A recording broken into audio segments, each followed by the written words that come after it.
Hey guys, welcome to another Donneron Monologue podcast. I am your host, Bo. Before we get into it today, as always, we want to thank our sponsor, Ashley Luann K. You could follow her at The Minnesota Nurse on Instagram. So check her Instagram feed out for information on nursing and things of that nature. So guys, today we're going to talk about a game you can't get away with talking about influential JRPGs without talking about, and that is Final Fantasy VII. Final Fantasy VII is the only Final Fantasy game I'm going to talk about because I do feel like it was the most influential in the West. This is what made Final Fantasy existed in the West before 7. Final Fantasy, the original, came out. Then we released Final Fantasy IV as Final Fantasy II, and then we released Final Fantasy VI as Final Fantasy III. But Final Fantasy VII was the first one where we went back to a normal numbering scheme, so people that already were into Final Fantasy were like, wait a minute, where did 2, 3, and 5 go? So those were released later on the PlayStation and remakes. And but 7, it sort of rode the wave after so Chrono Trigger, games like Chrono Trigger and the first 2 Final Fantasy that were released in the first 3 Final Fantasy that were released in the West sort of made JRPGs kind of a legendary niche thing. It was kind of like, you know, the people that were into punk rock in the late 70s, like there wasn't that many of them, but they really liked it.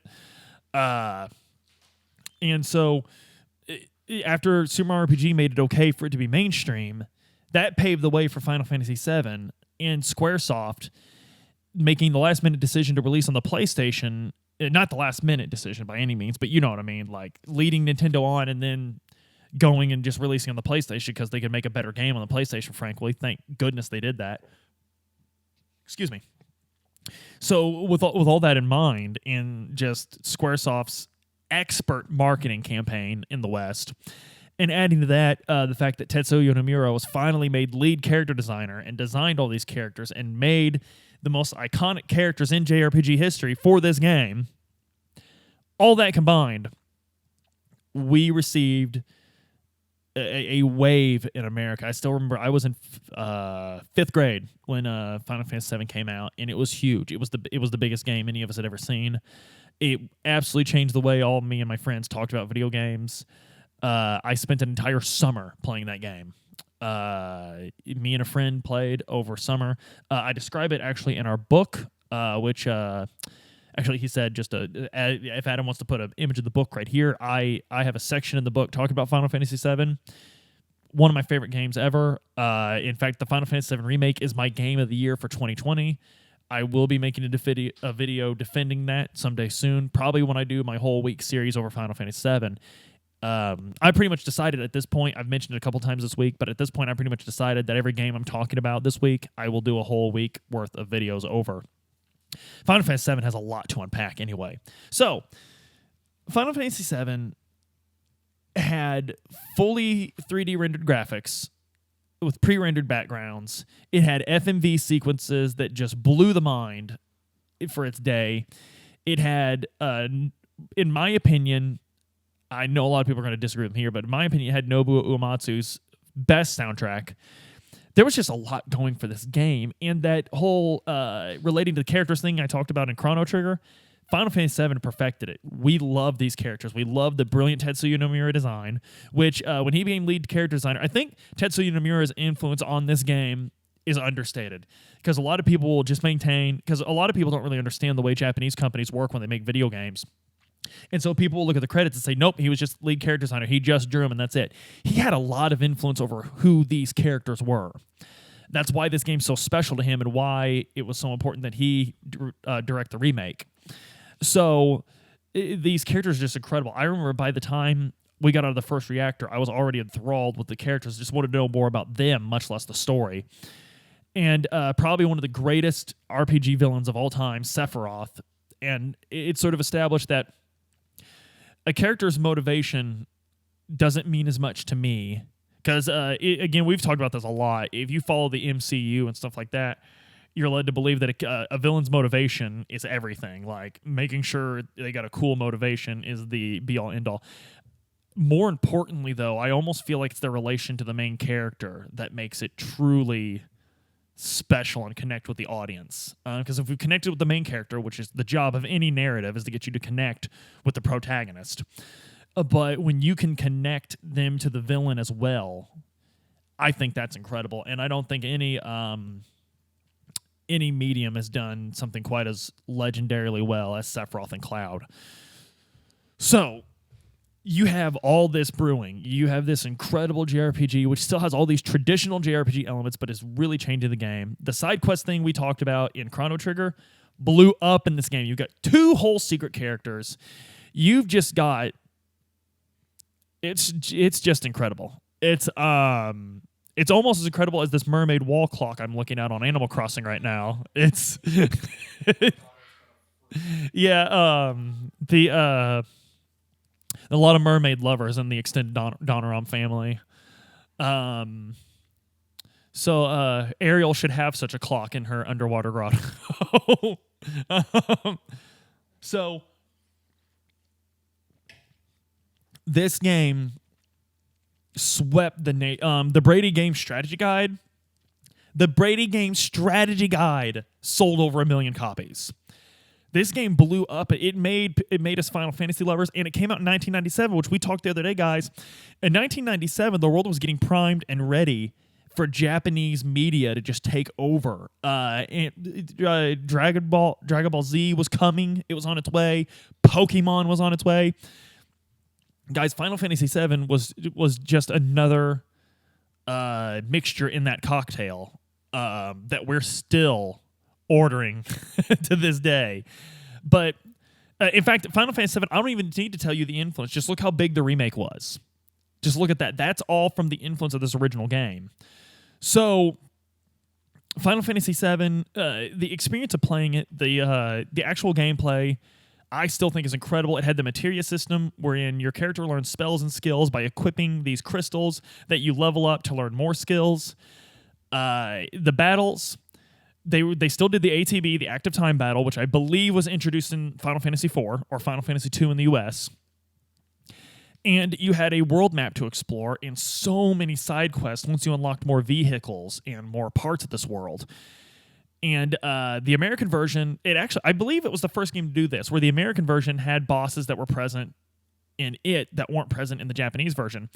And actually, the reason for this, I read this in The Legend of Kingdom Hearts, a book by Third Edition Publishing. It's an incredible book. I just ordered their Dragon Quest one. I can't wait to read that. But the Kingdom Hearts one is pretty incredible, and it described why, because Kingdom Hearts is notorious for this too, why the West gets a harder game than the Japanese nowadays. Because it used to be just the opposite. They would dumb it down for us. But starting with Final Fantasy VII, we started getting this version that had more hardcore elements. The reason why kind of shocked me, and this is just the opinion of the author of The Legend of Kingdom Hearts, but it's something that interests me, and I'd like to know more. So if you have any insight to this, please join our Discord and talk to me about this. I would love to hear more about it. Or even the YouTube comments. Just if you have more insight to this, please engage me in a discussion. I want to know more. But the reason why is it says that Americans are more likely to be hardcore gamers than the Japanese.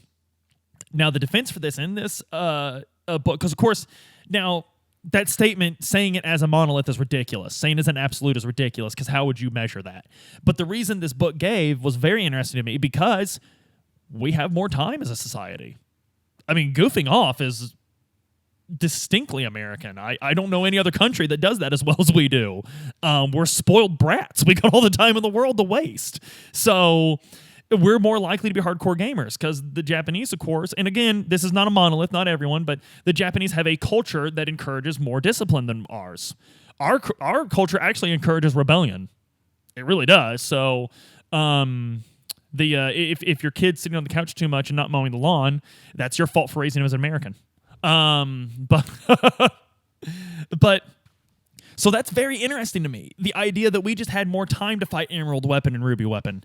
That's very fascinating to me. I really want to talk more about that. And this is the kind of thing that Final Fantasy VII started, because Final Fantasy VII also started this whole enamoration with the Japanese that it's certainly in my group of friends. So Final Fantasy VII also introduced something that we hadn't seen in video games a lot, and it was very cool to me and my friends. They cuss a lot in Final Fantasy VII. Like, a lot. It's absurd. And that we were fifth grade kids. We thought it was the coolest thing in the world that they were saying ass and bitch in a video game. Like we just thought it was like watching Beavis and Butthead, man. Which had just been canceled that year. Sad to say. So again, the story to Final Fantasy VII, please play it if you haven't played it. Even if you played the remake, it's different. The two games are, and this is something I argued with Adam over extensively when the game came out. I realize I haven't hated on Adam at all this week. Let's go ahead and do it this video. I argued with him extensively because he couldn't seem to wrap his mind around an HD remaster and a remake, what the difference is. A remake is a distinctly different game. It could have a completely different story, which Final Fantasy VII Remake did. It went absolutely off the rails. Thank goodness, because the moment I heard Tetsuya Nomura was in charge, I was like, please burn this sacred cow to the ground and rebuild it in your image. And one of the reasons I'm so glad they did this, and I've mentioned this before on the show, because now we have it to where it still makes sense to play the original. It did not replace the original, and I think that's so important because the original still has so much to offer. It's still an incredible game. And I strongly suggest you go out and play it right now. It is also available on iOS. It is on the PlayStation Mini Classic. It sold millions of copies in the US, so the actual original discs are still readily available on eBay or Amazon. And it is on the PlayStation 3 Classic Store, which should be available on the PlayStation 5, or they did make a version for the PlayStation 4, which will be available for the PlayStation 5. You could it's released on the Xbox One on its online store. You can play it on the Switch. No reason not to play the original Final Fantasy VII.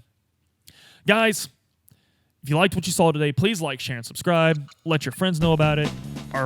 We still got that merch going.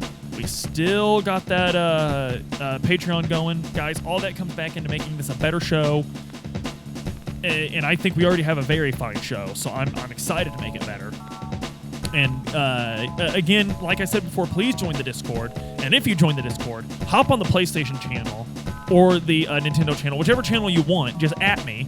I'm Super Nintendo on the Discord, because that name's just gonna stick with me forever, I guess. So I don't like it, but it works. It sells, I guess. But his real name wasn't Rock Hudson.